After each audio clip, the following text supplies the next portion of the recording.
ஏற்கனவே வந்து திரையரங்கில் வந்து பாப்கார்ன் ரேட்டு ஜாஸ்தியாக இருக்கணும், அதை வாங்குறது கஷ்டமாக இருக்கும். அதனால தியேட்டருக்கு வராத தவிர்க்கிறாங்கன்னு பல குற்றச்சாட்டுகள் வச்சுட்டு இருக்காங்க. அந்த நிலையில் இப்போ வந்து லூஸ் பாப்கார்ன், சால்டட் பாப்கார்ன் வந்து நம்ம ஃப்ரெஷ்ஷாக மெஷினில் போட்டு எடுத்துறதுக்கு 5% ஜிஎஸ்டியும், அது வந்து ஆல்ரெடி பேக் பண்ணி வச்சு கொடுத்தா அதுக்கு 12% ஜிஎஸ்டியும், கேரமல் பாப்கார்னுக்கு 18% ஜிஎஸ்டியும் வச்சுருக்காங்க. அது நீங்கள் ஒரு பாப்கார்னாக வாங்கினா அது பெருசாக ஒரு பாதிப்பு அடையாது.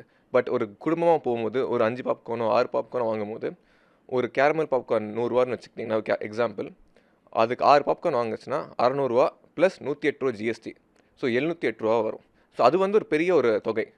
ஒரு சாதாரண மிடில் கிளாஸ் ஃபேமிலிக்கு வந்து தேட்டர் போகிறதுக்கு இன்னும் ஒரு சிரமத்தை வந்து ஏற்படுத்துகிற விதமாக இந்த ஒரு ஜிஎஸ்டி விஷயம் அமைஞ்சிருக்கு. அதனால் தேட்டர் பிஸ்னஸுமே பல விஷயம் அடி வாங்கும்ன்ற ஒரு அச்சத்தில் எல்லாமே இருக்கும். ஏன்னா டிக்கெட் ப்ரைஸுமே எங்களுக்கு வந்து டேக்ஸ் 2 வகை ஜிஎஸ்டி இருக்குது. ஒன்று ஜிஎஸ்டியும் இருக்குது, அது இல்லாமல் LBT local body tax state வச்ச டேக்ஸும் இருக்குது. அதுவும் இல்லாமல் இந்த மாதிரி நமக்கு கேன்டீனோட வருமானத்தில் தான் தேட்டரை ரன் பண்ணிகிட்ருக்கோம், ப்ராஃபிட் பார்க்க முடியுது. ஸோ இந்த மாதிரி ஜிஎஸ்டி அதில் போட்டால் இன்னும் எங்களுக்கு வந்து பாதிப்பு பெருசாக அடையும்னு நாங்கள் அச்சப்படுறோம். சில மல்டிப்ளெக்ஸ் எல்லாம் பார்த்திங்கன்னா பாப்கார்ன் விலையை வந்து ரொம்ப ஜாஸ்தியாக வைக்கிறேன்னு ஒரு பெரிய குற்றச்சாட்டு இருக்குது. 250 300 இப்போ இது ஜாஸ்தி பண்ணும்போது உங்களுக்கு வந்து 5% ஜிஎஸ்டினா கூட 15 வருது ஒரு பாப்கார்ன், சால்டட் பாப்கார்னுக்கு.